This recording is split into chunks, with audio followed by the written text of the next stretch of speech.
अस्सलाम वालेकुम नाज़रीन, मैं हूं आपका अपना काजी अब्दुल सत्तार। जी हाँ दोस्तों, मैं इस वक्त अपनी ज़मीन पे खड़ा हूं और आप देख रहे हैं जो गंदम के जो गुठलियां हैं, जो गंडे हैं वो उठा रहे हैं यहाँ से। अब उठा के उनको जमा भी करना है, थोड़ी देर के बाद फिर वो थ्रेशर आने वाली है।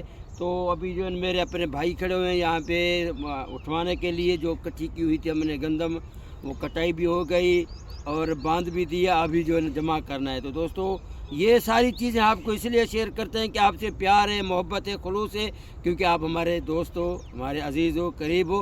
तो इसलिए माइंड भी नहीं करना और मेरे इस वीडियो को शेयर भी करो तो दूसरे दोस्तों तक वो ऐसे ना समझे कि भाई इतना बड़ा अदाकार है, इतना बड़ा नाम है, कॉमेडियन अदाकार काजी सत्तार, अब वो जो ना वो भाई ज़मीन खेती का भी काम करते, क्यों ना करें भाई अपनी चीज़ें। हाँ भाई हम ही करेंगे और नहीं तो और कौन करेगा, हम नहीं करेंगे तो दोस्तों जैसे जैसे जितने भी मेरे अपने अदाकार दोस्त हैं, तो अपना जितना काम है वो भी कर लिया करें, ताकि फिर वो आपको जो है वो तंदुरुस्ती रहेगी, आपका खून जो जारी रहेगा।